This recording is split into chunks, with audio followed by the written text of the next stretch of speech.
Hello and welcome to season 4, episode 22 of The Dive. I am Kobe, joined by Azale, I think, and MarkZ. I'm trying to get my directional cues correct now. You just need like a put some little scatter sticky shot. pads. These Yeah. guys, wherever they are.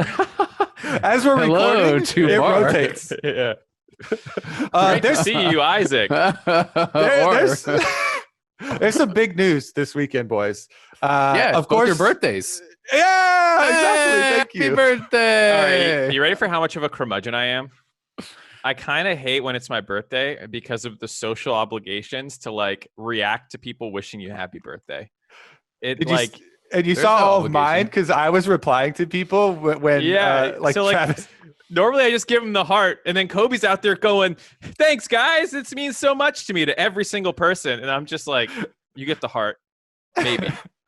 Then my parents called me, and I was like, I'm God, I have overwhelmed. to respond to my parents. I know. Come on. Crap. I had some people responding like, "Oh, I wish I could come to your party," or "I wish I could like sabotage your party." Even some of my friends that were like, because I have sabotaged some of their parties, and I'm like, "Joke's on you! I never have birthday parties. I don't throw parties." The real big news, obviously, is the 100 Thieves roster changes. Once again, Meteos has been benched, and I knew 100% that he would have an emotional reaction to it because it happened before. The timing actually synced up again, summer split, week 3. But I do want to say at the beginning of the show that I really appreciated Stunt's very well thought out and professional response. Mhm. And he actually is in the more difficult situation to me. Like, he got completely removed from the whole team. Didn't even get bumped down to Academy because they have Poom, because they have Breezy. I That just one think was surprising to me. that he was completely removed. Yeah. That it's like, it goes from you're our guy, you're our starting LCS support, like, we're behind you, to not even bumped down to Academy, not competing for the spot, to we don't even want you in the org. Like that Or that is surprising.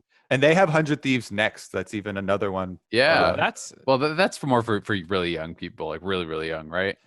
yeah. But I think, to be honest, And you wouldn't want to go that anyway.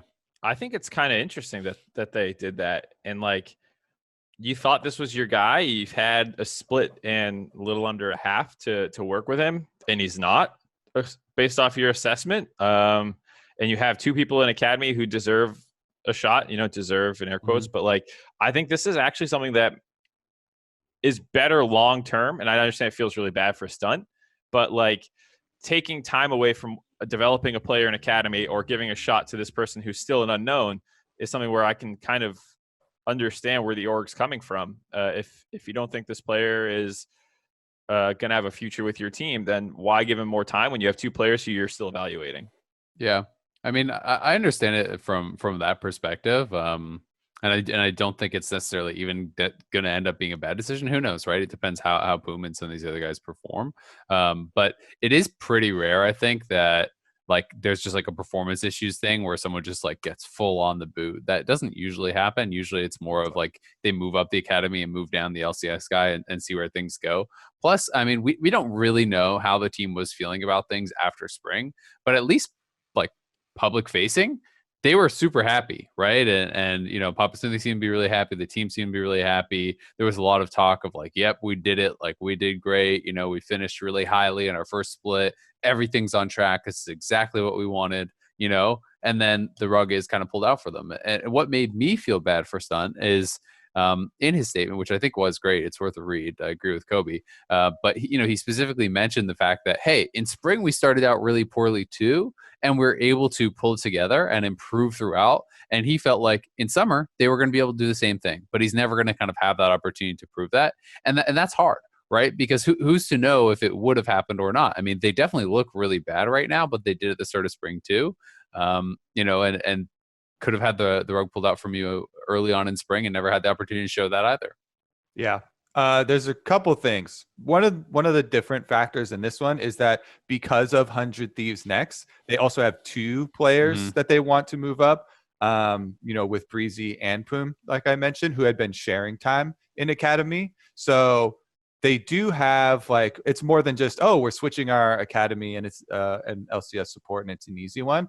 I will say that's one of the main jobs of a GM, of coaching staff, of the organization, is trying to decide the break point of how much time do we spend on investing in each individual rookie or each individual LCS player. Like, that's one of the difficulties of the job, because we've had this extremely long conversation over, I feel like this entire summer split, we're talking about NA rookies and talent and older players, and you want to build up new talent. But you also have to have a cutoff point where you're like, okay, this one we've invested enough and we didn't get returns, so we need to move up the next. And those are the breakpoints that you make your career off of. I feel like so. I did reach out for some extra information, trying to get some investigative journalism going for 100 Thieves intros for Poom and stuff. And I think this guy, I started to hype myself up because we had all these like NA rookie talks, and he's only been playing League of Legends for 2 years and he's made it to the LCS. Like, how insane is that? Like, the actual game only for like around 2 years, and like made it all the way up through next and into academy and into LCS.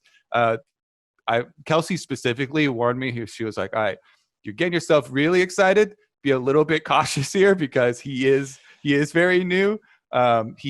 He has a lot of potential. I talked to contracts directly, and he's super excited for him as well. And they really like his potential, but there are some specific things that they have been working on with him. And then since he was sharing time with Breezy, I can also see them not sticking with this exact roster and still being willing to sub him in as well. Yeah, I mean, I also did some investigative journalism. I had the GM on another Travis hates podcast. That I started throwing this around, by the way, from the other room. He was like, you're not a journalist, I'm a journalist. Travis still thinks he's a journalist? I thought he gave that up a long time ago. That's what I heard him say publicly. He doesn't call himself a journalist. He didn't say that. I added that. Okay. I thought it was just funny that he was like, you're throwing that around pretty liberally. So anyways, Papa was on Hotline League, and he was talking about some of these things that you're talking about. Like, what's the goal with this team? This is one of the things I think I appreciate when orgs are willing to talk about. They haven't given up on a Worlds run. That was what they were going in at the end of last split feeling. Like you're saying, they were feeling really good, that they were top 3, that they could get top 3 again with this lineup. And then through the first 3 weeks, they were basically like, yeah, we don't think we can with this lineup. The competition's gotten better. It's tougher right now. And so we need to make a change. And so this change is still looking to try to rally for Worlds, from what he was saying. Mm-hmm. It's still giving, young talent a shot, but it's not like this team has abandoned it, their Worlds aspirations.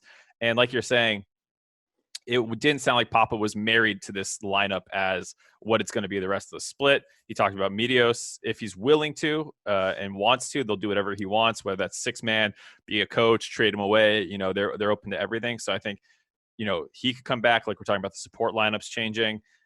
He made it sound like a lot of things were still on the table. Mm-hmm. And so I'm, like you're saying, excited to see what these young players can do. Contracts we've seen a lot before. He had a pretty large fall from grace, but it did come kind of slowly. So I'm excited to see if he can bounce back, because he was, performing pretty well at Worlds at his peak. Yeah. I mean, obviously they're kind of trying to swing for the fences here, right? If you're still trying to hope to get top 3, they have had a really, really rough start. They look like maybe the second worst, third worst team in the league right now.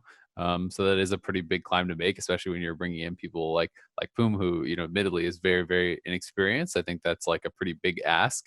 But, I wouldn't mind talking a little bit about some of the Meteos tweets specifically, because those obviously garnered a lot of attention. And, when talking about like, okay, like there's the ability for Meteos to come in and as this 6th man, right? Like Meteos clearly, had a very, very strong reaction to it. I know Meteos, I've talked to him a lot about, his situations in the past when things are going well or not well. And, he's extremely opinionated, and he is not willing to like, back down from his opinions most of the time. And I mean, there was a whole series of tweets, right? But it's like, This is going to sound like a troll post, but just got word that I'm being benched after week 3 summer again. Not sure why I expected anything different. Next tweet. Pretty weird to hear all the players on my team didn't even know or agree with the decision. All credit goes to Zix, Jungle Juice, and Papa Smithy. Clearly the people not on the team know what's best for it. And that one to me was like, ooh, like I don't know if you can have a good working relationship without tension after that. And I want Meteos to be successful on a personal level. I like him, but I just think that it's so hard to have a healthy working relationship if there wasn't already tension from a bad start. After that, you know, kind of like blasting your bosses publicly, you know, isn't really the move. But also, I don't know, like, you know, if what he's saying is true there, I don't know if his teammates are going to be having much confidence in this roster change, right? If his teammates didn't even know, weren't even consulted, I don't like that either. I think that's pretty bizarre. If you're not going to talk to it, it's like if you're saying we're going for Worlds still, guys. You know, we're 1-5. We look like shit. We're going for Worlds. Okay, we're going to make some roster swaps, and you don't even consult the players that you are still going to keep on the team. Like that seems pretty troll to me. You know, whether or not like there's exactly like the right communication going on here, or it's like, you know, one story is going to be one thing and another person's story is going to be another. I don't know. But just going off of that tweet, like if you didn't talk to the people you're planning on keeping, I think that's bizarre, right? To not talk to your ADC and be like, hey, what would you think if we brought up this support? These are some of his strengths and weaknesses. This is kind of how he plays. Hey, Ryoma and Someday, what would you think if we got you a new jungler? You know, like that is bizarre to me. So that alone really hurts my confidence in the team going forward and being able to bounce back, like both with like Meteos working with them, but also do the rest of the players have confidence in the new guys coming in and have confidence in the coaching staff if you're not communicating. So that's one where I'm not sure what to make of it. This came up on Hotline League again. I'll probably reference this a lot on this topic. And Papa danced around it. And I think this is something where if I'm reading between the lines, because he said, you know, we're always communicating with our players. We're holding one-on-ones. We're picking their brains, how they're feeling about the team, this, and that.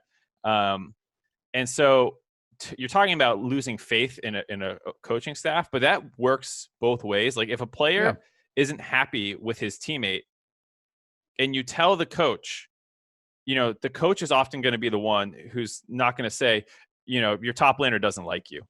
Because then that's doomed. You'll never, like you're talking about, you can't Meteos won't want to play with Someday if somebody doesn't trust him and these kinds of things. You've heard that even from the C9 organization when the players, you know, were talking about not losing faith in Nisqy and stuff like that. And so this could easily be a situation where they actually did talk to all the players and Papa in one-on-one. Yeah, and they don't want to put it on the players. So they say, yeah, we made this change.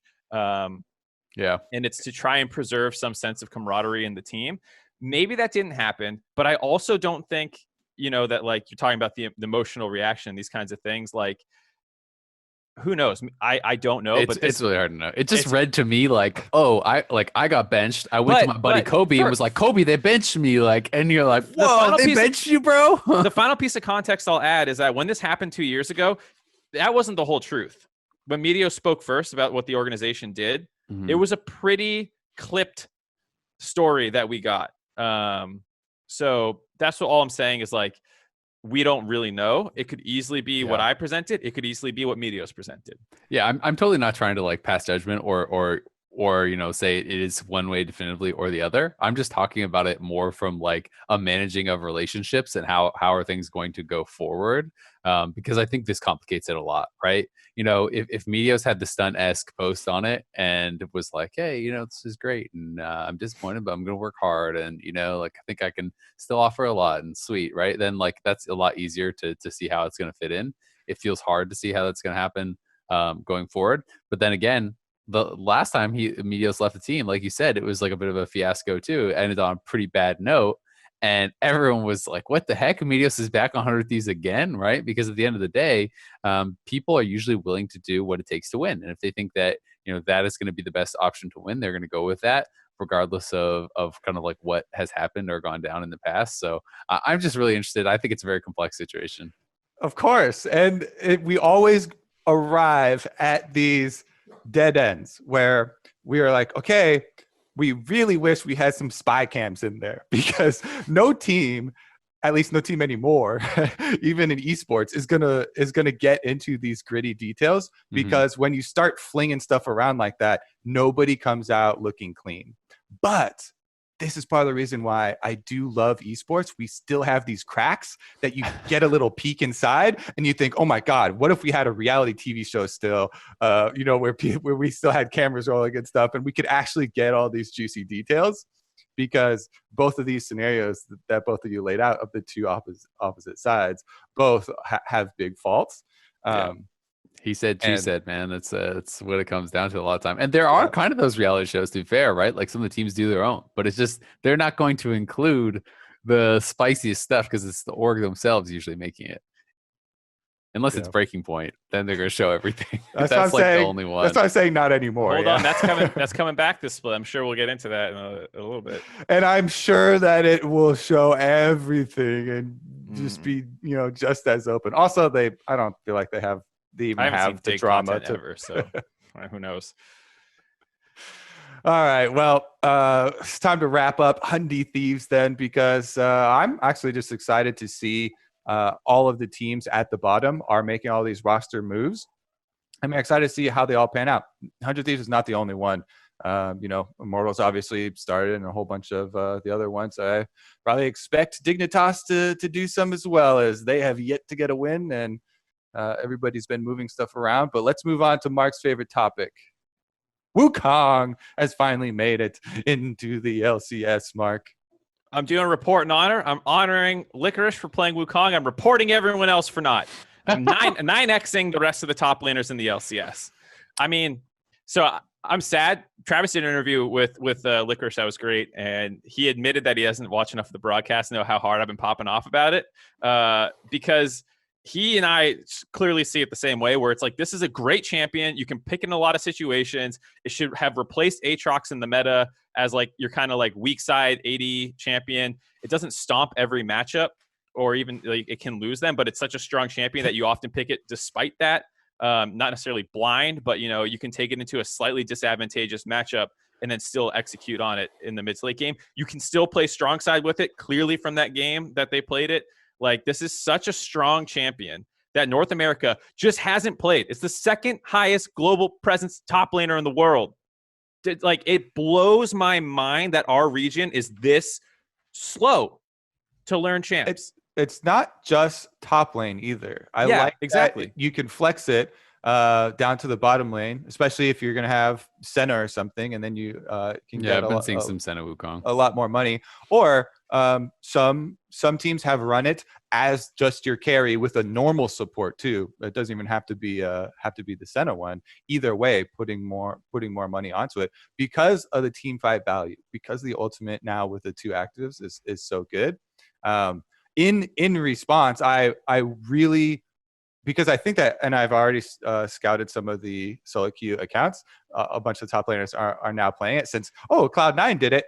Better get on that. Oh, the rest of the world's doing it. Who cares? To be fair, I had already seen a lot of top laners playing it. They just hadn't brought it out on stage. Like almost every top lane streamer, like it's pro in NA who actually streams, plays all the new stuff when it gets reworked. And it's just like, it's tough because, again, it's one of those things where you don't necessarily know where to place the blame, because I know that a lot of these guys are playing them because I watch them play all the new picks as soon as they come out, and everyone spams it because it's popular as hell in solo queue. But is it the coach saying it's not a good pick? Is it the team not wanting to integrate it into scrims? Is it the player not having confidence to transition it from solo queue to stage yet? We don't really know why, but it definitely is a problem, right? And I do think that there's a lot of picks. It's not just Wukong. I know like you're all about the Wukong because other people are playing elsewhere, but there are a lot of really strong top lane picks that just aren't really played. There is so much still like red side 5th pick. What's it going to be? Okay, it's Aatrox. It's just like there's so much of that where you're just drafting into like these like farm matchups because it's like, oh, well, I'm pretty comfortable on Aatrox. I played that a lot. I guess pick it. Yeah, I wanted to dive more into Wukong though, because I think this is an interesting topic that is going to proliferate down the rest of the few weeks until we catch up to the patches where he's getting nerfed. He is getting nerfed. They already showed that he's getting nerfed on next live patch. So they're already toning it down just as NA is starting to play it.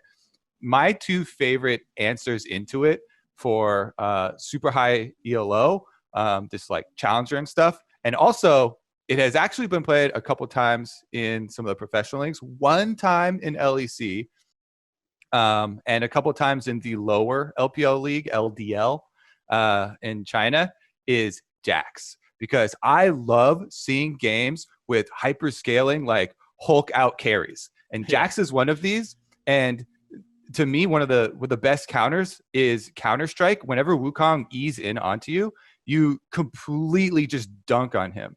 The stun range is pretty far, so as if you instantly do your Counter-Strike, not only are you going to block all of Wukong's damage, but he's pretty squishy early on. You don't actually even let him stack up his passive because you're dodging everything with your Counter-Strike. You land your stun as he's trying to like run away with his W, and you just freaking whack on him. I just think it is such a good matchup, and then you end up with a hyper scaling Jax, and you're like, oh, like we got a Trinity Force, like multiple item Jax now, and I love seeing games being won that way. Top laners have a certain flair about them. I feel like when they do get to play, Jackson, Fiora, and they're finally like unleashed, and they're like, I get to control the game for once. They're gonna pick Ornn. Yeah. The other one I have, I was like, okay, so I've got a cool one, and then I've also got the like, all right, we're gonna play tank fiddlesticks, because I play a bunch of fiddlesticks in the jungle, and I always just like laugh at Wukong's, because your W drain gives you sight and trails him. You got your little stream on him as he's trying to W away invisible. Is really funny, because it tank fiddlesticks doesn't care as much about the all in with his ultimate, because you just proc your aftershock. You're extremely tanky, and after you get knocked up the first time, you can start channeling your W, and it's more about he doesn't get to all in you, and the teammates can track him down. Then it's not as fun. I definitely want to promote the Jax option. You can't get our fans hyped like this, Kobe. This isn't happening in the LCS. Well, we can't even play the broken thing. You want us to have the counters ready to go? Well, the thing with Jax is like, okay, like there's it picks like that I love, and I like Fiora has always been one where there's so many popular picks that Fiora's really good into. I mean, Fiora's really good into Aatrox. You know how much Aatrox we've seen over the last couple of years? But no one's willing to play these like hard commit split push stuff, or at least has not been willing to for a really long time. We have been seeing a little bit more of it with like the world that we're in now with TF and stuff, which is kind of cool. So maybe we could get some more of that in there. I will say, having played that matchup a little bit, there is some outplay on the Counter-Strike. It's not like you just like, E in and then just die, because you do have the little hop with a clone, right, with your W. So like you always want to save your Wukong W for his Counter-Strike and try to be like evasive or whatever with that. Like, yes, he could have corrupting potion taking on you or something, but like there are some ways to try to negate. It's not like I don't think like a hard counter or anything. It's a pretty hard counter. Like statistically for solo queue, it has a 2% higher win rate for the Jax than average champions. And yeah, but it's a 50% win rate, 50.5% win rate for Jax against the Wukong. And for me, I start walking as soon as they E in away. Yes, you can W like a different direction. But from my experience, it has totally taken the bite out of the Wukong trade. And then you get to be your Trinity Force Jax. So yeah. On the topic about, wanting Fioras and stuff, just more generally, broader about North American tops, I feel like what happened was TSM got memed to hell in 2016 for NA Jace, and we lost all desire to learn new champs. And this is a huge problem, because you're talking about, is it the coaches? Is it this? Is it that? And I would say top lane. Everyone kept playing Jace though through all those memes. So is that really true? Right. But I'm saying, like, of all the positions, where is NA often behind? It's not jungle meta. It's usually not mid lane meta. It's usually top lane meta. It was Aatrox at Rift Rivals in 2018. It was Victor at Worlds that year. It's almost always the top lane that is lagging behind the most, because I think it is probably the most difficult lane to change your play style to play around. More than jungle mid, more than it changes how the whole team has to play. That's why it's so difficult, right? Like going between a split push or a team fighting carry changes not only how you have to play, but how your bot lane has to play, and how your mid and your jungle have to play, and everything. And so I don't think teams are either. I don't think that they want to commit the time to do it. And that's what I heard about some of the stuff about Wukong. It didn't do great in lane. It's not like a Giga lane crusher champion based off what other people are playing in top lane for the most part. And so people over prioritize scrim value about doing well in lane, and they're not good at it. I heard that some of the reasons people weren't playing was just, we're not good at it. And it's such backwards logic because you're not going to get good at it without playing it. And so like, it's like, this is definitely a problem I see more in top lane than anywhere else in North America. And I just want to like rail this until I see it starting to change, because Someday is such a good player. And this is like such a good champion for him that he should be like you should be playing Wukong, dude. This, like Licorice said, this is a champ that can 1v9 the game. It's one of the few in the meta that can right now while still, preserving your team comp. And it's just not there. Yeah. I mean, this, and now we can have like a larger branching conversation on the philosophy, because this is one of the things that I feel like is holding overall progression back. When you're trying to be on the cutting edge, and that's incredibly important right now, with champ select, with draft being so important, with buffs and nerfs, you need to put yourself out there. Oh, I'm not good at it right now. You have to invest the time. Like if we go to international competition, people are investing the time to be good at the cutting edge OP things. In addition to that, you need to play other things, not just so you can utilize it well, but that is the best way to know how to play against them. And that's one of the biggest things for me. Like, even if I'm going to main a certain champion or a certain couple champions, I still invested the time to play the other ones that are going to be in my lane, because you need to know the ins and outs in order to know to play against them. Like that's true for all games. Like Azalea's arena, like exactly what all of the opponents are going to do. Like what, even though you're known for Warlock, what a mage does. You've played mages, rogues, warriors, like all these things, so that you know what they're going to use on you, so you can counter it. Yeah, and that's why I want to look for counters. It's definitely really important, and I mean people in general, and this isn't just a North America problem, but I just think teams are scared to play risky counter picks in top lane. A lot of the really strong counter picks are ones that either have to hard commit to split push, or are pretty all in for getting kills early game, and those are a lot of things that you see a lot of in solo queue. Like when Ignite Pantheon was really a strong counter into a lot of champions in the past. No one was playing it in the LCS. When Fiora has been really good, no one was really playing it. And this is a worldwide thing. There is some more of that, I would say, in the LPL, but in general, this is a Korea thing. It's not like you see a lot of Fiora or these types of hard commit type champions in LEC either. I do think that Wukong is really good and worth learning. So in this situation, I totally agree. The only thing I will say is that if you don't think that a champion is you don't think you're that good at a champion, and you don't think the champion is that good either, then it's not worth putting in all this time, right? And maybe that is the evaluation that they are making here. I'm not going to say it's necessarily correct, but Wukong has an under 50% win rate in the LPL, under 50% win rate in EU. Those are the two regions that most people are pointing to as the best regions in the world right now. So if your evaluation is Wukong's actually not that good, and I'm not good at it, then I can understand the thought process of just saying, hey, it's not worth my time, right? It's not actually worth putting in all these games because it's not doing that well. I don't think that that's always correct, and I think that that may be what people are doing. But my issue with that is generally that it's overlooking the situations where champions can be really, really strong in certain matchups or in certain team comps and things like that. And that's where having, a broader champion pool really can become a big advantage, because you can find the correct opportunity, right? And the Viper Riven thing is an easy example, because it's when Riven really fits in a draft, Viper just wins the game, right? There's those kind of situations, and that's obviously more extreme, and Riven takes so much mastery that that is a champion that maybe truly isn't worth putting the time in. But a lot of these picks that are solo queue counters and that type of things, when you watch top laners stream, that's all they play, right? Because that's how you climb in solo queue. So it's weird that it never gets brought out in LCS.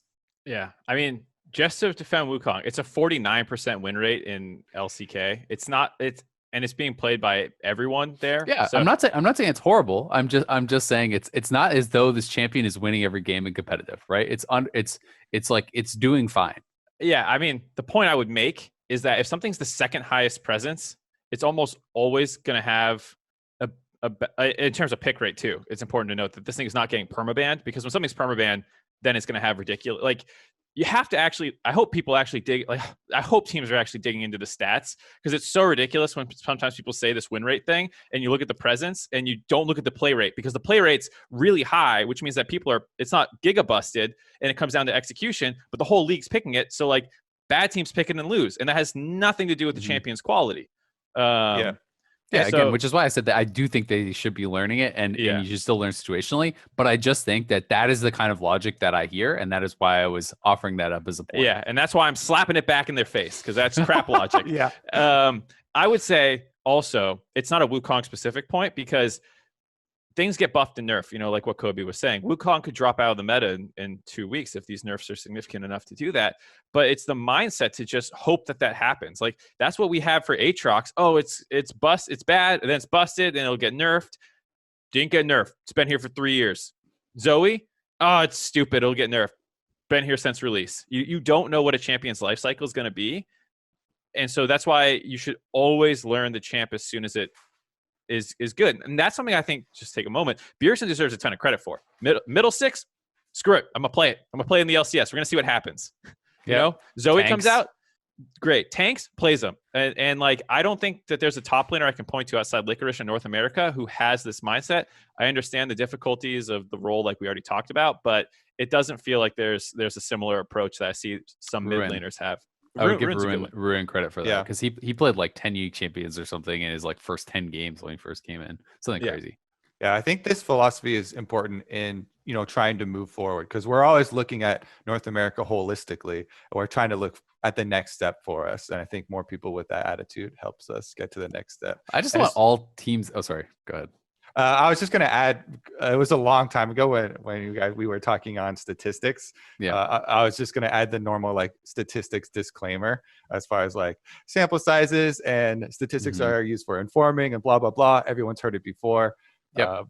But I thought it would be a good time to tack it on since we're utilizing it so much.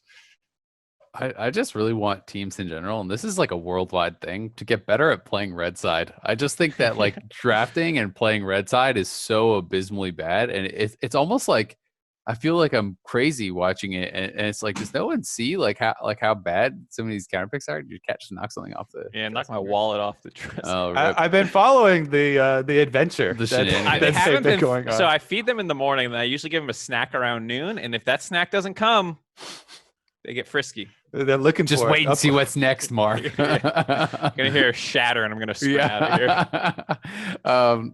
But yeah, I mean, it's this weird thing. It just feels like teams should be better at it. It's so obvious. Like when people ask about like, what's the red side advantage? Well, it's counterpick. Everyone in the world says that, right?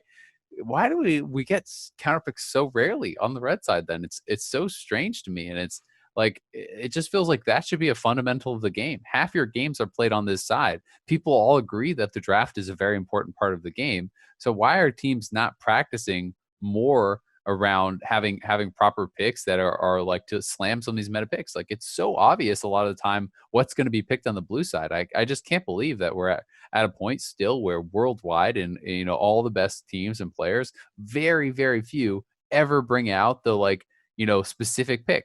That was one thing that I thought that TSM actually did that was cool this last weekend, was Varus is permanently banned everywhere around the world. They left it up. They banned out like everything but Varus. They're like, please pick Varus. And then they played the Blitzcrank Callista. It actually did really well early game.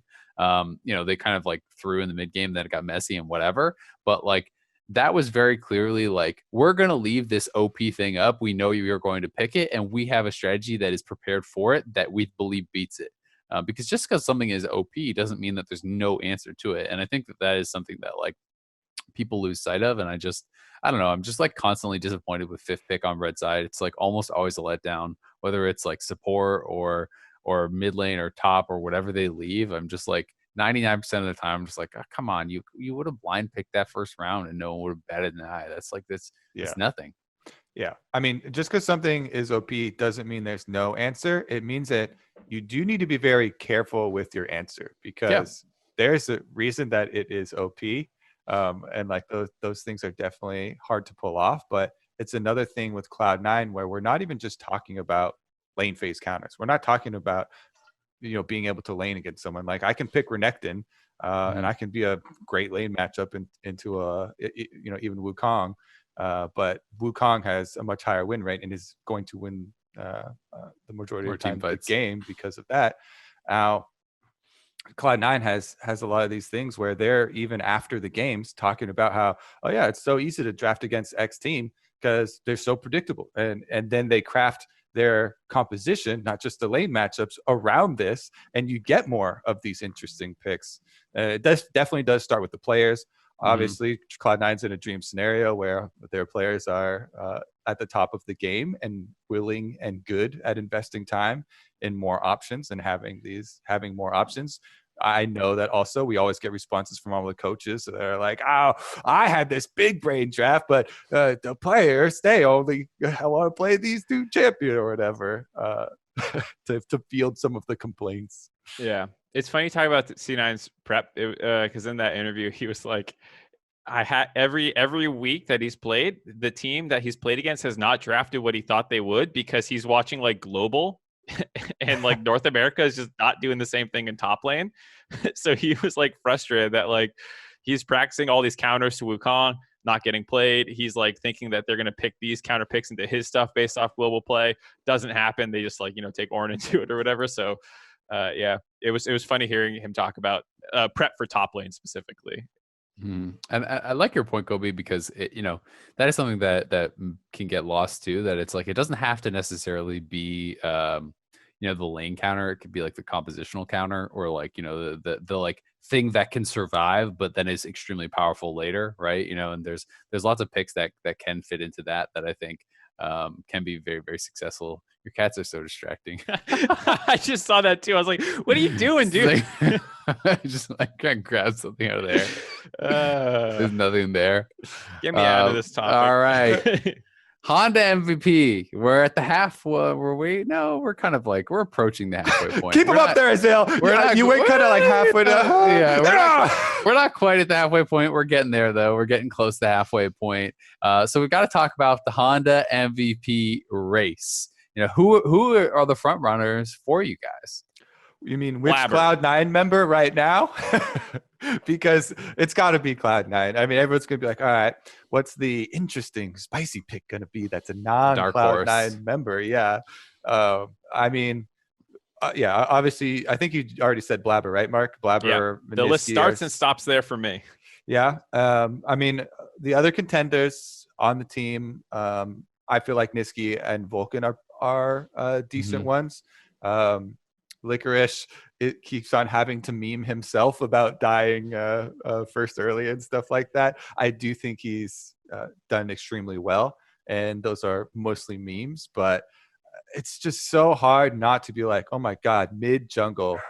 It's just so important. Nisqy has fully embraced and done so well with the do and be style of gameplay for mid lane that also just hypes your jungler and highlights them. And Blaber is the perfect type of player for that. They just work so well at it. And I think Vulcan as well kind of goes under the radar sometimes. And then as soon as he does for like a week, everyone's like, wait a second, Vulcan's been under the radar for a while. Give him some more props. Okay. Yeah. I mean, the thing with Vulcan is it's like as under the radar as he is, every single person in the whole league agrees that he's the best support. So it's like, how under the radar are you? Like, are you a little busted here? It's like, I know that some people are like, he's getting, shafted on the MVP or the, player of the week or whatever. But it's like, okay, well, everyone still knows you're the best support in the league. And it's like a debate about which position is more important. And at a certain point, it's like, it's more down to the roles. If everyone's performing great, and there's like, well, mid and jungle are kind of just more important right now. And they are having a greater impact on the game. Like, just look at even the picks, right? It's like you're picking Yuumi so that you can attach this Olaf who's getting all the farm and taking the turret, taking the turret top lane. And also, by the way, both the soul laners are in top lane with the Olaf, and he gets the wave too. And it's like, you're building compositions around this. It's so much about objective control. And well, guess what? Like, the jungler is a big part of that too. Obviously, everyone is contributing. Everyone is playing very well. But I do think that Blaber has been the standout. And that's somewhat just the nature of the meta. And play style. I think, like mid jungle is important right now, but no team is highlighting their jungler more than C9. And when Core JJ won support, it was a bot lane focused playstyle for Team Liquid. And so, as great as Vulcan is, they don't. It's not like, hey, Vulcan, what's your counter pick to slam bot lane so Sven can pop off, or whatever it is. Where for C9, it's all right, Blaber, you're gonna get this thing, and we're gonna draft 4 things to prop you up. Now go run over the game, dude, and then he does it every time. So I totally agree. Not only just in terms of meta, but also what the team's play style is. Blaber is the front runner for me, and I mean, I don't want to say anything too early. Last time I think we made a bet around this time, but I would bet on Blaber MVP again right now. I think it's so clearly in his favor. Yeah, I mean, I think he's the heavy favorite. Obviously there has to be consideration to a lot of other people. We're still very early on. We're only 3 weeks in, right? So it's not as though he can't just have some bad games or some bad weeks or Cloud9 falls off or whatever. There's possibility. So we have to talk a little bit about who if you have to say someone outside of Cloud9, we'll call them your dark horse. Who is your Honda MVP dark horse then? Because for me, I'm pointing to Jizuke. I don't think it's that shocking, but I still do think Jizuke has performed really, really well. Yes, EG has had a couple of bad games. His Karma game in particular was a bit of a stinker, but in the games that they are winning, it still feels like he is such a driving force for the team. He is completely dominating in a lot of these games and kind of being the hard carry in a way that really does feel like you are the true star of the team. You're the reason your team is winning. I think if we take a moment to branch off and talk about this topic instead of during the EG part later, because I really have been focusing a lot on Jizuke, because it's really interesting to me. And you're like, yeah, it's no surprise. Jizuke, look at all these games where he's hard carrying, and the whole team is waiting for his Corki to get his Death Dance, so then he can package in and carry their. And then you wait 2 more minutes, and you're like, oh, that's exactly what happened. And they just run so many of these games, and he's a big part of their split pushing and the strategy of the whole team. And then I'm like, all right, these 2 games, the Kassadin pick and the Karma pick. And it just feels like, a solo queue game where you get invaded, you get pentakilled at 4 minutes, and you're just like, all right, I'm glad I know this game's over. That loss doesn't even really hurt, because we got smashed over, and I'm like, whatever, we'll write that loss off. That was a loser. That was, you win some, you lose some, basically. These Jizuke losses feel like that, where he's like, all right, that was gonna be a loss. We lost that one. Just forget that one. Kassadin loses his tower at 3 minutes or whatever. Obviously, an exaggeration. Carver's getting solo killed in the side lane over and over. It's just such a bad loss that you're just like, yeah, you win some, you lose some. But it is important to still note the losses have been big losses, and he has been a big stinker in the losses. So the Kassadin one, I will still defend a bit, because it's Cloud9, and I think that they were kind of taking a shot and it didn't work. That one didn't feel as bad. Yeah, the Karma game was bad for sure. The Karma game was a stinker, both I think from just EG in general and from him. I think that was their worst game of the split pretty clearly. The AP Blaber was not doing it for me at all. That was really not doing it for anyone. I don't think it wasn't doing it for Kumo either. He got nothing done. And just Jizuke off carry. I mean, it just doesn't feel like EG is the same team. They're so reliant on him as the carry. It's kind of almost the inverse. I do feel like Jizuke and Svenskeren are this really strong jungle mid duo. In a similar way to how Blaber and Nisqy are, but it's almost the inverse, right? It's Nisqy is there to get Blaber ahead, and Svenskeren is there to get Jizuke ahead. And that is why I think that Nisqy can play that, the Karma or whatever, and can play, give up the farm and play this more supportive role, because that gold is then going in the pockets of Blaber. He could play the supportive Karma alongside Blaber's Olaf, and it's fine. But with EG, it feels like the person that has to carry them across the finish line is not Svenskeren, it is Jizuke. So I don't think that those same style of picks work. I think that it's more if you wanted to have one of those guys being the supportive one, it feels funny, but like almost would rather see the Ivor. You know what I mean? Like almost rather see the supportive style jungler, the Sejuani or whatever, because he can be the guy that gives up, and he often is the guy that gives up his own resources to spend more time around Jizuke, clearing vision or making sure that he is safe, pushing out a side lane when he's playing Echo or LeBlanc or whatever. And it's just kind of interesting seeing like the different teams' takes on how to play around this kind of combo. I'll throw Santorin's name in the ring just so we balance it out a little bit. He's been real good. Toss him in there. Get in there. Coin. Yeah.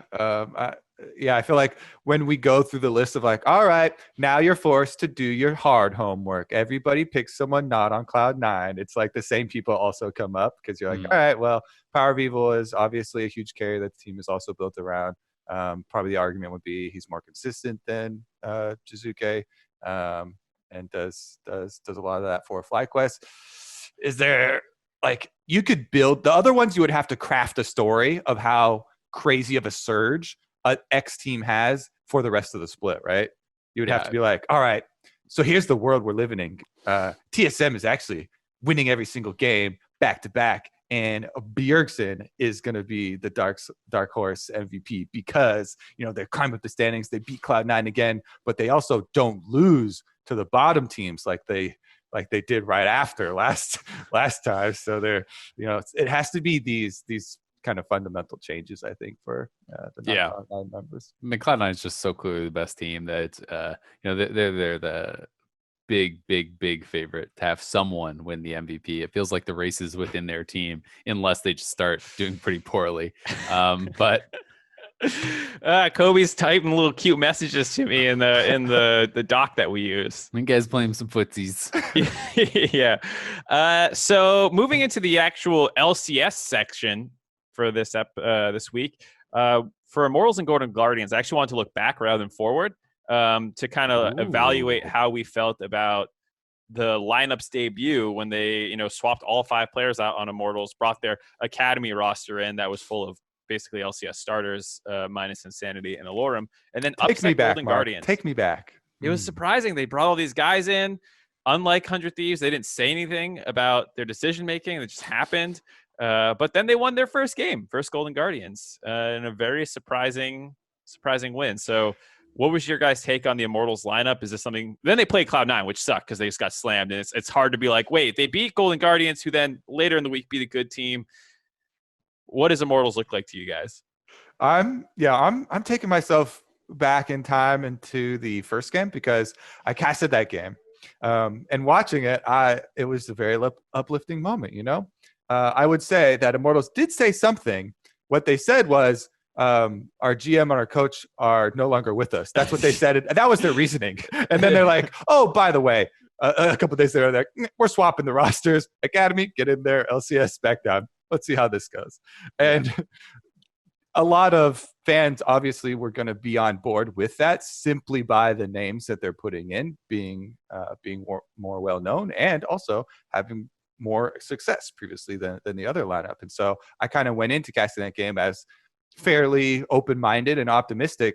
What I remember being surprised about and what gave me most hope actually were the good performances from the other 2 that were not the previous LCS players, Insanity and Alorum. Now, Alorum got stuck on Malphite duty, having, I believe it was have it blind pick, knowing that the other team was red side. It was a counter, quick. and the Volibear got flexed to. It got flexed. Okay. Yeah. Anyways, I remember him being like, "All right, yeah, I got to be stuck on Malphite tank duty." Malphite is something he's played a lot, and he kind of stayed under tower and then ulted stuff. Good job, Malphite. But I thought Insanity's Orianna was really good. There was a particular play where he had good ball movement. And he was very good in lane. Did not give up some of the kind of unsolicited deaths that you kind of expect sometimes for guys on stage that might have more nerves. For him, coming out of Academy is a super big moment. As much as these drama roster changes are, everyone always focuses on, oh my God, who's getting benched? Where are the LCS players moving and that stuff? for the academy players perspectives, it's all like so much excitement and like, oh my god, this is my new chance. They come in all bright-eyed, and you can definitely have some extra nerves, and I thought he was quite good in that one. Then of course, as you say, had to play Cloud9 after, and that's all I gotta say. I also like the way they drafted for for the team. I do think that like if you're just trying to get wins and you're a lower end team, like drafting just clear hard engage, multiple forms of hard engage, I think works really well. The Orianna, Rakan, Malphite, it's like pretty easy to start fights with that. Pretty easy also to set up for Insanity to have a good game, to be able to follow up, on those engages. So I think that's pretty nice. Even the Trundle to like slow them down and then engage on them did make a lot of sense. Apollo also had a great game, which is always kind of nice. Apollo is not going to be anything that we haven't seen. We've seen so many years of him. He has been solid for a long time, and he does have some pretty good games. But he generally, I feel like Apollo has always been basically to me where if he gets a lead, he can carry the game. He can do really well with that, but he doesn't usually create his own leads. You know what I mean? It's like he's there and he's farming, and if you have a team fight and he gets a bunch of kills, like he's going to be pretty good later on. But like that is always kind of the line for me between him and some of the guys that have been above him, is that it feels like they can more consistently create those leads for himself, whereas he kind of needs to be the beneficiary of like ganks or team fight, just like last hits and these types of things to really kind of take over. But this was a nice game for him. He had the Ezreal ult stealing the dragon and various things, and it kind of just felt like everything went their way. Haunter also picked the wrong rune by accident with his counter pick. He had Fleet instead of Conqueror. So there was some things kind of like not going the way of Golden Guardians, but I was happy with it. Immortals got their first win, and the loss to Cloud9 didn't really bother me. I didn't care. They tried the Ivern. I cast that game. It wasn't close at all, but I was like, hey, try something different. That like I felt similarly about the Ivern as I felt about the Cassin. You're playing Cloud9, try something. You're not going to win playing like this like normal, slow, default, boring game. You've got to do something different.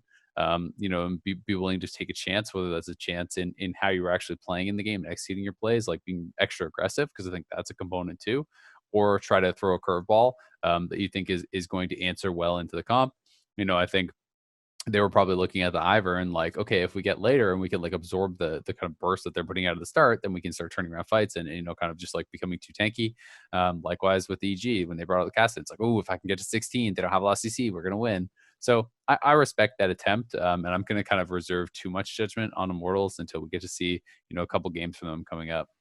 Yeah, I think I'm, optimistic about them. Cautiously optimistic. Cautiously optimistic, you could say. That was the word I was looking for. I think they could get above some of the teams that they are currently in the same ballpark as, like Immortals, 100 Thieves and Dignitas and some of them. I could see them making playoffs this split. I don't know if they could get into the 4-2 category, but Smithy, Apollo, and Hakuho are no joke as a core, and they seem pretty good about punishing people's mistakes, which happened in the Golden Guardians game. So I'm looking forward to see if they continue to get better, and if this roster is finalized. As much as I like Alorim, I'm still hesitant to believe that he's better than Soaz. I actually just got reminded of a topic, and I wanted to talk about this week. But the Immortals team came in, they won, and I think it was Treats that was actually tweeting this out. But basically, he's like, "Hey, Immortals, this exact roster was 3-3 in Academy," and it was the discussion that actually the LCS teams. Only the top LCS teams are better than the Academy teams, but Academy players aren't actually getting enough of a chance, aren't getting enough, recognition or whatever to actually be moved up and kind of given their chance. And that kind of got a lot of attention. And, some people were saying, hey, this is actually pretty true. Kind of interested on where you guys stand on that, because I thought it was a really interesting conversation. Yeah, I replied to him as soon as I saw that too, because I think it's definitely true that the Academy rosters and Academy players do not get as much attention or credit as they deserve. And one of the things I've talked about before is that even something as small as changing the name to not be Academy will go a long ways of changing the perception of the league. When I see EU Masters is on, I'm like, oh, interesting. What is that? When I see the title is a LCS Academy League, I'm not like, oh, let's go see what the school children are up to today as they try and play a video game. I'm just like, that's one thing I think that just starts with the perception. As far as the actual topic of the teams versus the lower LCS teams, we've got a clear cutoff of, like I was talking at the beginning of the show, every single team that is bottom of the standings right now are making drastic roster changes. So they are definitely creeping up and realizing this and getting in that way. Literally every team 8th and below are making them, and then even 100 Thieves also Immortals, 100 Thieves also now. So like I think that they're starting to get there, and there's this kind of threshold. Should the threshold be moved up, and should more credit be given to the academy? Another thing with academy is that I think you need more strong teams to judge it by. Jack constantly is tweeting out, take academy seriously, invest more in academy, because if you have just a couple, you need some good measuring sticks in academy for them to be like, okay, this is definitely going to be able to move up. So I definitely agree with the overall sentiment, and you definitely need to dig in a bit more than people are digging in to the current state. I'm gonna start standing. Oh, you're gonna start standing? Yeah. Look at us raise up slowly with you. I feel like we're taking off. Oh shoot! Yeah. Oh, Kobe doing it too? My hip was hurting, so I wanted to stand up, move my desk up. I don't have. I'm like, you know what? I could just do it. Who cares? Wow, you guys like have the the mechanical desks or whatnot. Yeah. Because I mean, I was doing a lot of physical therapy last year. All right, I'll do it too, guys. And this was this is one of the things that was actually really recommended to me by my physical therapist, was being able to swap between standing and sitting a lot more. I think on this topic, Mark, there's one thing I want to say, which is I do feel like people who have a history in the LCS going down to academy will underperform. I totally agree with the overall sentiment, but the specific example of the Immortals lineup, like Smithy and Apollo and Haku, cannot be thrilled to be down there, and I doubt that they're seeing the same motivation and those kinds of things. It's kind of a cop-out, but it is human nature, I think, to lose some motivation when you're put in that position.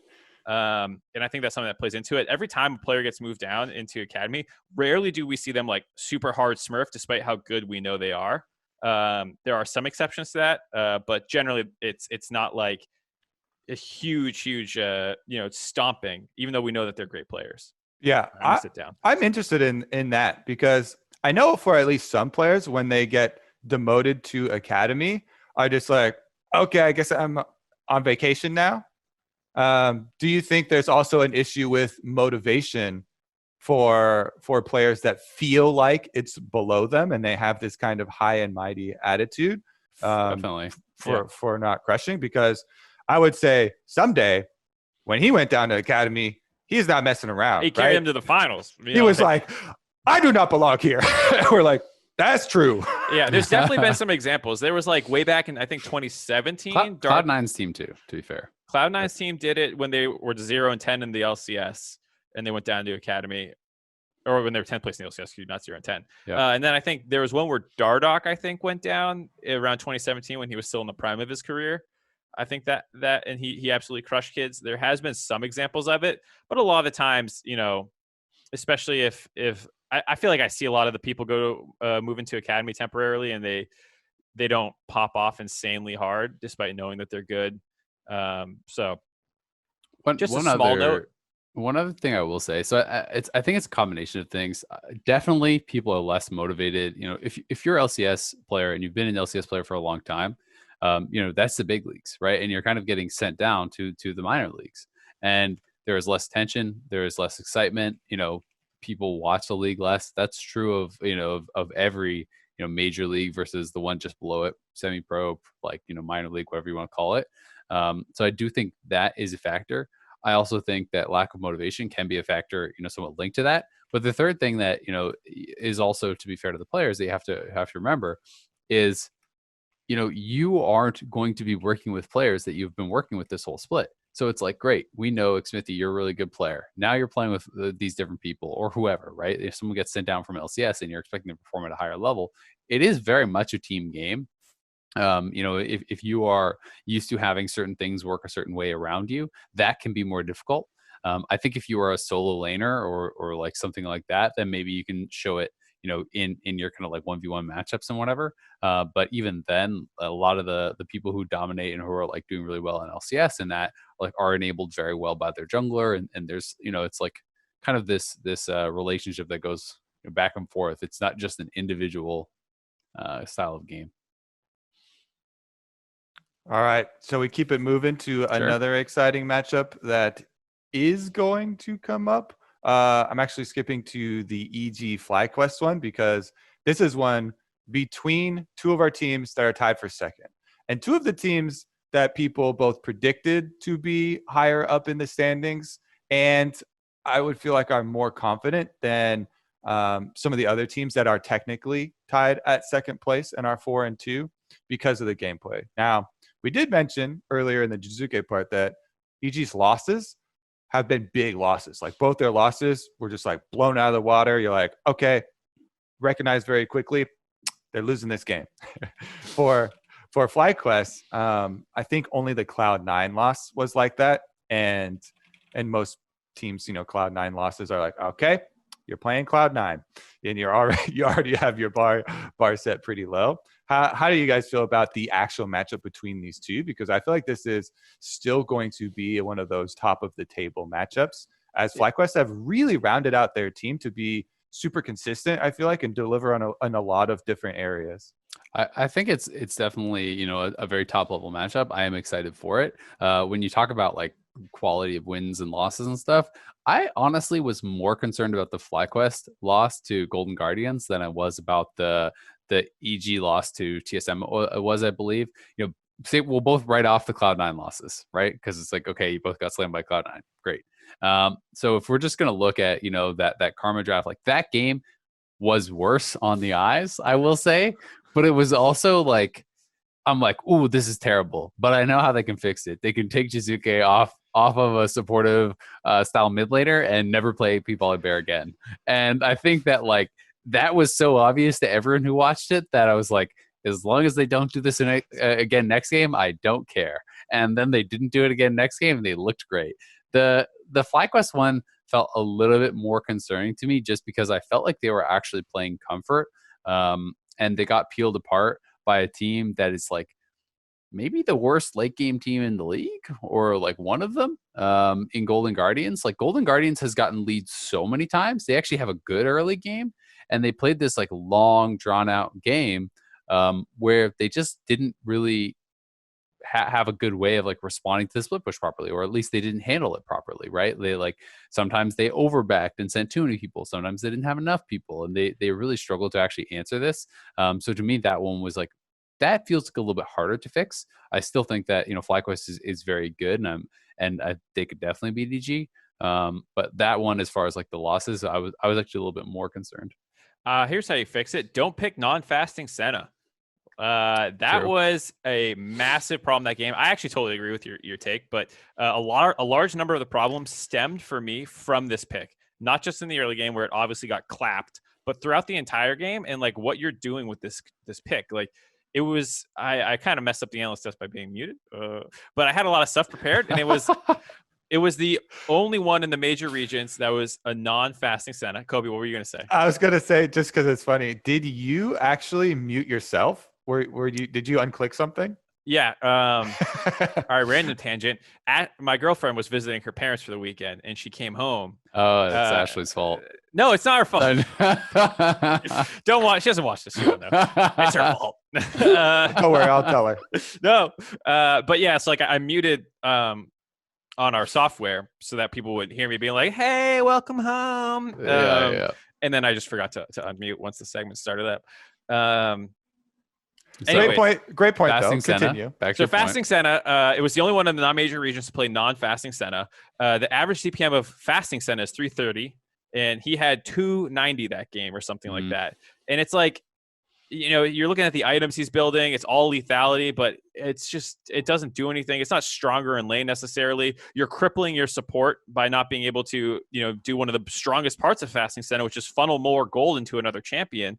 They picked Blitzcrank with it, who's one of the most autonomous low econ champions in the game. So there's like zero synergy for why any of this should be good, really. And his stacks were really low as a result. I was checking in on that throughout the game because when you're farming, there's less souls that are dropping, and you can't focus on harassing to pick up souls either.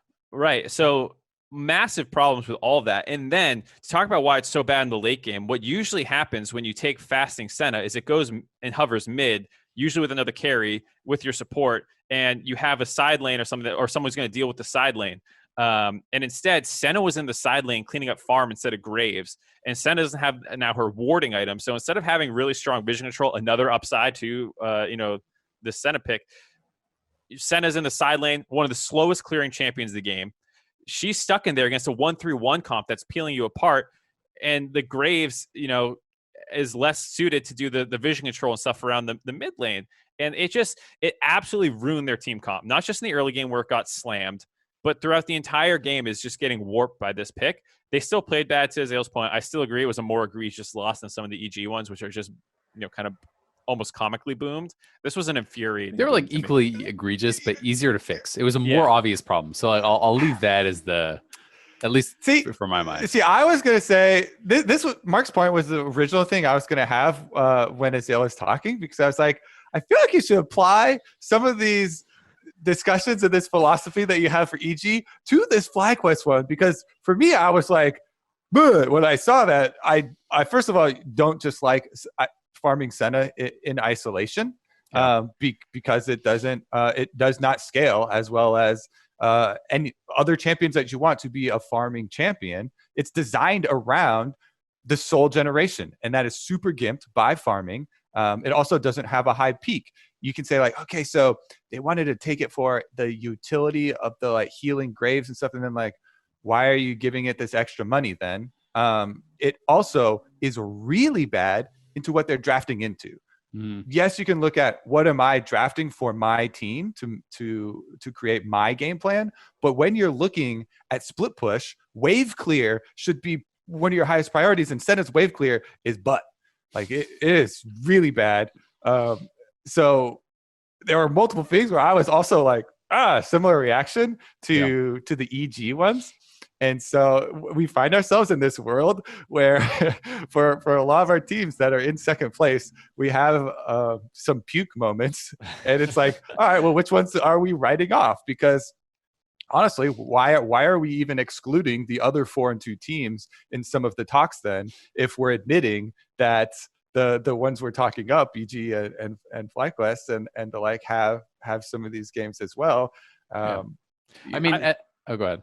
Oh, I was going to say on that topic, I think the one thing that EG and FlyQuest have that some of these other teams don't is longevity. They were the second and third best team at the end of the last split. And they still look mostly like those teams, more or less. They do have these problems, but they all seem to mostly come from draft. And arguably draft is an easier fix than some of these other things where I would say TL and CLG might have larger problems. So I think that's why for me, I'm still holding on to these as the second-ish place teams, but it's not a complete hall pass. Yeah, I mean, for me, it's not that I think that they didn't have bad games. That they clearly each had a bad game that we were talking about. It's also about the fact that they looked so good in their wins. That's a big thing I think for EG in particular. EG has I think been very dominant in their wins. Has felt like they are in full control. Has looked really really nice. Compared to like say if I look at TSM is actually 4-2 now, right? I think. Look at their win over 100 Thieves. Did the win over 100 Thieves convince anyone? Because it didn't convince me, right? Like that game, their early game was good. I liked the idea of the Blitzcrank Calista. That stuff was all cool. But then, they were kind of just like throwing back and forth. People were getting picked off, and it was really sloppy. And both teams kind of like sucked at closing the game. And then 100 Thieves maybe should have won, but then they kind of messed up too. And then eventually there's like this weird back door where like Bjergsen. That's why the TL win convinced me. So never mind. Yeah, so that's why I kind of like have like a little bit more I guess of positive thoughts towards EG and FlyQuest is I feel like their wins have been stronger. But I don't think that like any of these teams are actually out of the conversation for like second best team in the league by any means. I think that TL, TSM, FlyQuest, EG, like all those teams up there. CLG, I'm a little bit less convinced by. But like those other ones, I think they're all pretty close to each other as far as like their capabilities. And I do think that like even just week to week improvement could very easily shift like who is the better team on a given week, right? Like, TSM feels like they're on the up and up a bit. If they have a good week of practice and actually clean up some things, hey, maybe they're the second best team. If EG or FlyQuest does, congrats, you're probably the second best team. We're back in the world of Cloud9. The soup. It's the only thing that you have confidence in. It's a good soup soup, Zimmerman. Yeah. It's a good soup. This is like got some spices in there, some really high moments, but there's also like a cold potato sitting in there randomly sometimes. You're like, what the heck? There's some really bad ingredients this year in the LCS. All right, let's move on. But like I actually prefer the world where it's like it feels less muddled. Like we have a couple real stinker teams, but then most of the other teams actually really, like the other teams are pretty good. I actually like watching them. So that's kind of a bit more fun for me. All right. CLG, TSM. What are you guys thinking? We talked a little bit about some of these other 4-2 teams. These are a couple of them going up against each other. Are you guys buying what CLG is selling? So I got into a little skirmish on Twitter with CLG people, ex-CLG people, whatever, a little bit.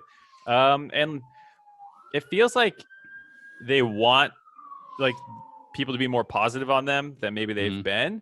But I showed a stats thing, and it's basically all negative about like their early game play and objective control. 33% first Herald, 33% first Drake, 33% first Blood, gold deficits, and so they're winning. And I like some of the things they're doing in draft, and I think they're much better than last split.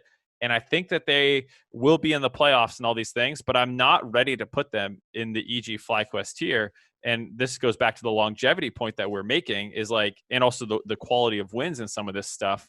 EG and FlyQuest can dominate a game all the way through. Haven't really seen that from CLG. FlyQuest and EG have been great for months now. 2 weeks, 3 weeks for CLG, and same with TSM to extend this logic to both teams. And we're talking about quality of wins. All these apply to both these teams, which is why I'm really excited for this matchup because this is starting to get into the time where you're testing yourself against these other top teams. Because CLG has also had one of the easiest strength of schedules. Yeah, that's the other thing I was going to say is that like their next couple of games here, they have Cloud9 on Friday, then they have TSM on Sunday, then they have TSM again next week. I think that means it got flexed around, and then they have Liquid. So it's like, Liquid, TSM, and Cloud9 would be their final three. Those teams are all 4-2 or better. So obviously they're going into the hardest part of the schedule. You expect them to for sure lose to Cloud9. It is a good opportunity for them to kind of prove themselves as like a real contender if they can beat those other two teams. I mean, if you take down Liquid and TSM and you lose Cloud9 and you end the first half 6-3, that's pretty convincing. Then I'm actually starting to get a little bit more excited. But I mean, if they drop those 3 games and are sitting at like 4-5 going into the second half, then I think it's pretty clear that like maybe they're more of like a middle lower pack kind of end.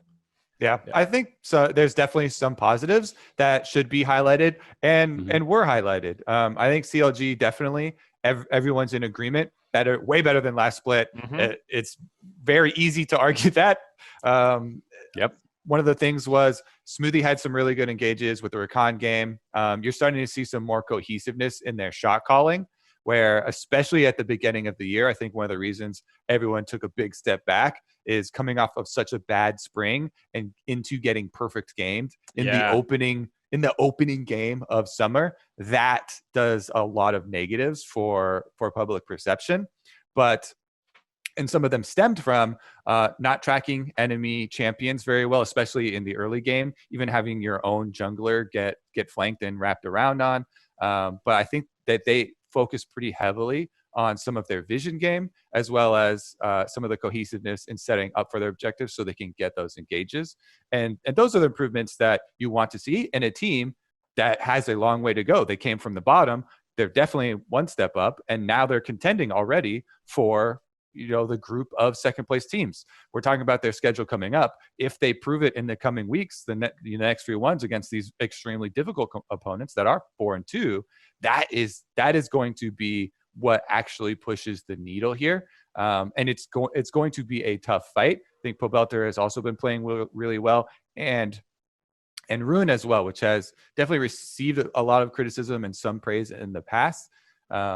He was the one to really embrace the Volibear and try and do these super strong, aggressive top lane pushes to allow them more mid game control. Yeah, I mean, one of the things that has been really concerning for me about CLG is their laning phase. I mean, Nisqy has the worst laning phase in the league. I do think that Sundi Rakan game, like I think I was casting that game, and to me that was like the best smoothie game I've seen in a year or two. Like I thought he played great, and the coordination is there. It does feel like they have grown a lot as a team and as a 5-man unit, but it is a problem when you're consistently losing all 3 lanes. And when you go up against teams that are, and I know that's like, kind of a little bit tongue in cheek, but it's like, unless you are so much better at executing in the mid and late game, you will not beat top teams by losing all 3 lanes, right? Like we've talked so much about mid jungle this year. When you have losing lanes, when you're on the back foot, the top teams will stack objectives, they'll stack dragons, they'll invade you, they'll take away resources, and they'll make that small lead, very, very big. That is one of the things that I really think is so concerning, actually. For CLG. So for me to like really buy in, long term, I do think that they are going to have to start performing a lot better in lane, and that's like such a hard fix. I don't think that that's something that you can just be like, well, you just change it. What's funny is contrasting that to TSM, who are basically on the complete other end of the spectrum, where they have had some great early games. Mhm. They are generally winning all 3 lanes, though it can vary a little bit. And then they just lose their minds, it feels like, in mid game and stuff. Like their game most recently against 100 Thieves, where they're snowballing like crazy with Kalista. They're popping off. Everyone's grooving. And then it starts going bad. And then it's like, oh, they're back now. They're diving the inhib. They got it. Oh, and then they're killing themselves again. And, you're just like, they used to be so good about like, crushing teams and strangling them out and not making mistakes. And I appreciate that they're being more aggressive and stuff. But, the mid game is a big question mark ping. So quick little stats here, and then Kobe, you can jump in. So CLG gold difference at 15 on average, negative 1,626. Second worst in the league. Only team worse is Immortals, right? So and they're actually significantly behind the third worst, which is Dignitas, who's only averaging down 1,000, and they're averaging down 1,600 gold. So like that is insanely bad for a team that is tied for second place. That is like, ooh, maybe something's not adding up here. And then, by comparison, TSM is a positive gold differential of 507 at 15 on average. Yeah. And I would say just one more TSM thing, because I think that was pretty heavy CLG, examining the CLG experience that has been climbing summer with very rough early games. I really do like the commitment to Spica and Spica's resilience after especially the Kane game. And there are going to be games where you get super hard flamed by the community, right? And it just turns into a complete meme. And, the no transform, and he's just like, sometimes, you just got to move on. And they came out and they said that all the other players on the team are super happy with him, especially with his scrim performances and stuff. And then on stage, he has this huge banger of a Lee Sin game, completely carries the team. And I feel like they do have a direction. And this is one of the teams in our opening dive episode where I was like, okay, I do like the pieces, but I think it's going to take some time for them to really become a powerhouse in the LCS. I still hold by that. I do have confidence in them moving very quickly towards this CLG matchup. I would probably give TSM the edge in it. Don't know about you guys as far as the predictions, but we can end it with predictions and then get into our anchor questions, where we get our live voicemails from fans. I'm definitely on the TSM side.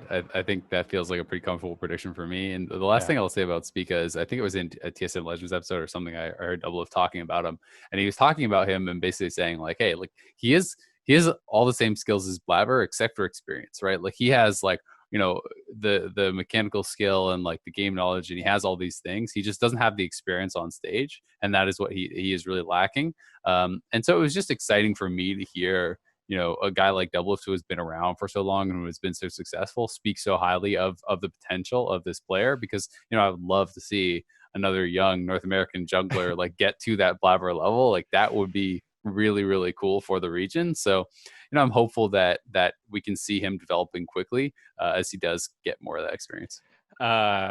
He's also missing a Nisqy and a Reaper, and those are definitely Bjergsen can't sub in for that. Bjergsen at a Parth, you're not going to make that. I don't know. Final note I'll say about the CLG TSM thing is that CLG's gold graphs actually, we're talking about the bad stats at 15. They get kind of worse actually at 20, like it continues to trend down, but then they flip radically at gold difference at 25 minutes. They have the comeback team. They have good mid games. They're scaling. And that's right where TSM kind of starts sucking. So I actually think this is one of those games where stylistically I could see CLG winning. I'm actually not that hot on TSM. I think a lot of their drafts are really erratic and it's hard to predict, So I actually don't even have a favorite for this. I hope that it is one of those roller coaster games. You don't have games. a prediction? There is no. I don't like either of the teams. They're both going to lose. MarkZ. Well, that's not what I'm saying. I'm saying it's an interesting matchup because they're kind of like on opposite ends of the spectrum, which makes it hard to predict. I will have a prediction come the weekend. I'm going to say that Mark predicted CLG here to make it more interesting. Ooh, bold prediction, Mark. They can check the tape. That's a good way to drive viewership up. We'll lie about what each other are saying and then be like, no, I didn't say that. Yeah, that's true. No one checks the tape. No one checks the tape. Let's get into the anchor messages here. The first one is going to be from Samuel Driscoll. Good name, Sam, by the way. Just sorry about that. Let's play the clip. Hey, guys. Sam here, reaching out with a cool stat. After the results of Week 3, Cloud9 has now gone 2 years without having an O2 week in LCS. Their last O2 week was Week 3 of summer 2018 during the whole benching fiasco. For some context, in the spring split of this year, it took only 5 weeks for the other 9 teams in LCS to all have at least one O2 week. So it's pretty crazy how consistent they've been. My first thought is him calling the 2018 benching fiasco out, because looking back with hindsight, we can see it actually led to a lot of positive for Cloud9, even though at the time it was filled with drama. They went about it the wrong way for sure, like filming reactions to benchings and stuff like that. And it definitely broke some relationships with, Jensen and Nisqy possibly, and it definitely created a lot of rocky situations.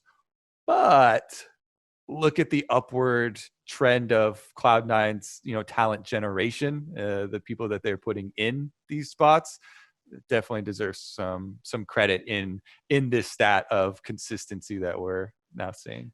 I mean, yeah, I'm totally on board with most of what happened in that benching. I think some level of transparency was a little too far, but I do like transparency from orgs, but I think you can sculpt it a little bit more than they did versus just like, here's a raw shot of it. Here you go. But yeah, that's a crazy stat. I appreciate the call and also giving the context of how quickly other teams have gone 0-2 or how often they do. Yep. Samuel Driscoll, you're now hired. You must give us a cool stat every week. Your pay is nothing. Congratulations. You can get a Twitter plug next time, maybe. That's what we'll pay you in Twitter plugs. Yeah, the pay is in fame, Isaiah.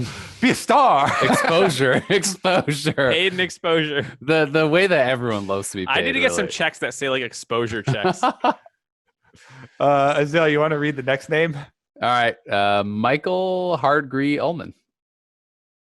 What has caused the meta to shift from power farming mid lane and trying to carry your team later to roaming mid laner like Nisqy? Has it been that was always the best strategy, people just didn't employ it, or was it a mix of new champions, new items, balance changes, anything like that? I have an answer, but I don't want to go first for everyone. I'll just say this one. I think it's a really interesting topic, and for me, something I talked about a lot back when it was changed was the addition of so many more objectives to the map. If you think back, we used to only have, you fight over minion waves, whole towers, and Tower First Blood was a big thing, but whole towers, dragons, and Baron. Since then, we have added 2 Rift Heralds. Dragon stacking also turns into a soul, which is incredibly important. We've added turret plates as more mini objectives that you can get for roaming and pushing a side lane and getting kills Scuttle for your bottom crabs. lane. And we've added scuttle crabs. And like you just go down the list, there are just more things that you can get on the map. And so that's why, to me, there's been an increase in importance in playing the entire map rather than focusing on what was, in comparison to the other objectives, a bigger objective itself, which is minion waves. And mid lane minion wave is incredibly important, still is, but there are just more other ones, which I felt like developed to the style that we saw just take over with Doinb and FBX. So this is an interesting one. I actually think there's been, people often forget about 2v1s, that whole meta that existed for years until midway through 2016. That absolutely cripples a jungler's ability to be a turbo carry, like we're kind of seeing a little bit more recently. You had a job. You had to be crashing minion waves at specific timers and threatening dives or defending other ones. And you had you had to do this. Otherwise, you get blown out of the game. And now there's a little bit more freedom, I would say, in jungle pathing. It's a little less prescriptive because of these things. I'm not saying there's a lot of strategic depth, of course, to lane swaps and stuff, but the jungle role definitely had a bigger role in what they were doing for the team. That died in 2016. Between 2016 and 2019, maybe there was a little bit more leeway for this kind of carry mid laner being more supportive style, but items change and nerfs happen and what's strong. And I think the hyper late game control mages that were absolutely disgusting, like Azir, Ryzes, Victors, have all been tuned down a little bit. So I would bet that this was actually kind of doable for longer than we gave it credit for, looking just at like the VCS and Levi for a little bit when he was popping off hard. I feel like this could have been something that teams refined, but it didn't happen because the other play style was so strong still. That's my initial thoughts on it. Yeah, I mean, I think you guys pretty much covered it, but I do think that, yeah, Doinb deserves quite a bit of credit too. Yeah. And anytime a top player has great success with a strategy, it is more just universally explored and accepted after that. Teams are going to try to dive into it and really try to, figure out how they fit into it. Nisqy has even, talked about Doinb and given a fair bit of credit there too. FBX flash emote. Yep, yeah, exactly. What team should I copy, Azale? The team that won Worlds? Yep, there you go. Right. Well, it's like not a good choice. God, when Malzahar got the rework, the champion was so OP for so long, and every week I'm like, surely we're gonna see Malzahar this week. This champion is broken, 0% play rate, and then Faker plays it one day. It went to 100% presence after Faker played it. I'm like, this is the stupidest shit I've ever seen. All right, next question here. Aiden McGlennon. Hi, gents. I grew up watching StarCraft and Warcraft 3, including Freaks Guides on WC replays, and I'm an avid fan of the LCS. I'm 33 now, and I noticed that most of the oldest coaches and analysts are around my age. If you had to guess, when I'm 50, will the oldest coaches and analysts also be 50? Can a granddad shoutcast? Love the show. Aiden. Okay, so I want to jump in on this because this is something that is actually, a topic that is pretty near and dear to my heart that I've actually talked about. I don't actually know if I've talked about it on the dive, but I've talked about it a lot with other casters. And this question of longevity, in esports, because it's something that I've actually considered a lot. Like, do I want to stay in shoutcasting?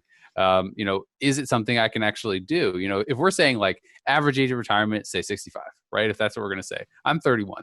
Can I shoutcast for 34 more years? I don't know. I mean, I think there is a world that I can do that if League of Legends esports remains for 34 more years. The no game has been around that long for esports, so we don't know if it can be done yet. But I do think that it's going to be incredibly difficult for me when I'm 50, if League of Legends then dies, to both learn and get like invited into and accepted in a new community. I think that is really difficult. I think one of the things that allows traditional sportscasters to actually cast until they're 60, 70, 80, whatever, is the rate at which the game changes is so much slower, and they are never shifting titles. There's never like a 65-year-old, basketball caster who then, goes on to join the NFL or whatever, right? Like generally speaking, like there are some guys, I guess, who are play-by-plays who do more multi-sport stuff, but generally the guys who are really, really having a lot of longevity are staying in one place. So that's a question that I am curious about too, because I don't actually know for sure. But I do think like even with what we've seen, like look at Fortnite, look at like all the Red Bull events, like there are already a lot of games that really do index towards more like young, like hip people and stuff like that, right? They want people that are like are dressed like cool and their hair is dyed and they're like, it's true, man. And what he said about the way I dress. So dye your hair at 50. What's your point, dude? Yeah, I don't have any hair. I have to like just like paint my head or something. But like and like can you see like a 50 or 60-year-old dude getting hired to be on the Fortnite stage alongside the kind of people they have there? I can't. And if that's like the new game or whatever at the time is similar style, it's probably gonna be really hard to get jobs if you're older. I think I don't know, you have some, Kobe?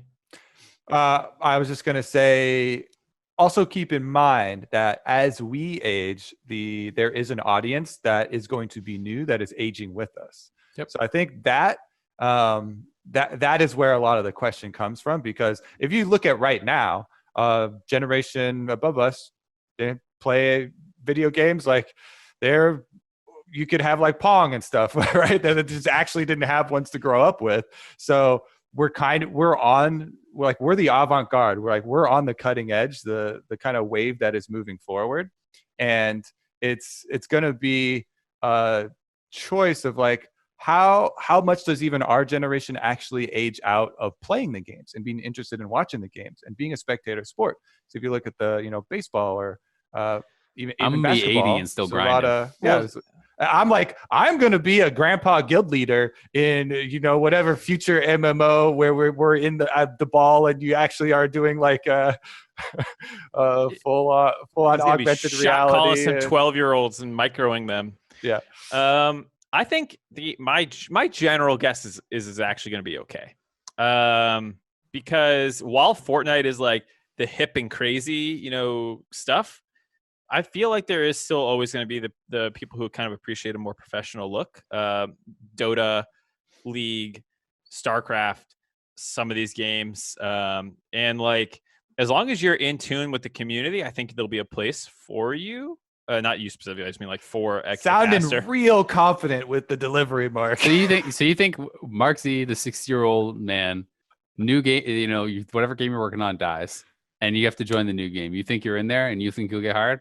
I think you have to be a part of the community. Like if I get bored with League, let's say, and there's some cool new game that I want to be a part of as a community member at 45 years old, and I start making guides and like, I don't think I'll, like Azale, like you'll probably never be the world champ again in another game. Maybe you can. No.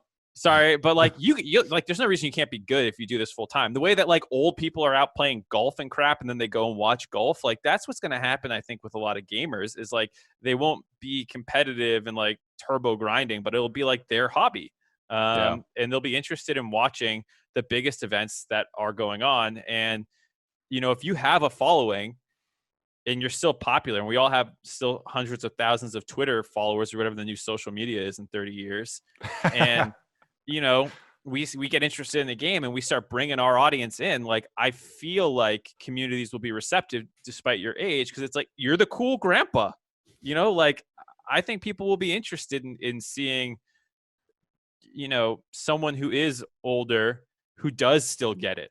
I think what happens is when you get detached from it, Yeah. I think that's where people might be in trouble. It'll be really interesting. Yeah. Obviously, something that's near and dear to our hearts. Hopefully, we are still around and doing the dive in 40 years. All right, we got the next question here. This one's from Perspection. Hey guys, I'm from Europe, and I was wondering if Cloud9 was to compete in the LEC, how do you guys think they would do? Would they be on top as well, or would they struggle against the likes of G2 and Fnatic? It's a great question, and I think the way people have talked about it's been talked about before. I think people generally agree that C9 would maybe struggle against top teams, but be better than the mid-tier teams. So I think that they would do great versus G2 and Fnatic, those 3 and 3 level teams. They might struggle a little bit more. It's like Rogue and Mad Lions. Those really top tier EU teams, they might struggle with a little bit, but the mid tier ones, I think they could take apart. Yeah, that should be no problem. All right, got another question here. This one's from Wakar Saeed. Sorry if I obliterated the pronunciation there. Hello. I would like to request that you do predictions for every week. Well, your request has been approved. Mark does predictions every week already on the analyst desk. Yeah, what do you not watching the analyst desk? Come on. Yeah, we they even do track every his week. record. I'll do some predictions right now. And I'll just So he's pull like, up I'll predict anything. What I'm you just want? I'm just gonna pull up the schedule. Boom. Golden Gas Guardians prices are going to go up soon. over 100 Thieves. what are we Cloud9 predicting? over CLG. TSM over Golden Guardians. 100 Thieves over Dig. EG over FlyQuest. Teal over Immortals. Bam, nailed it. Great. I can't spoil mine. I'll ruin the countdown. That's going to do it for this episode of Dive. Thanks for joining us, and thank you, Honda, for making this episode possible. As always, you guys can check us out on Spotify, Apple Podcasts, and leave us a message on Anchor. That's where we got those voice messages. That's where we're pulling questions from a lot these days. Also, Friday Night League, returns with two banging matches, 100 versus Golden Guardians, as well as C9 versus CLG.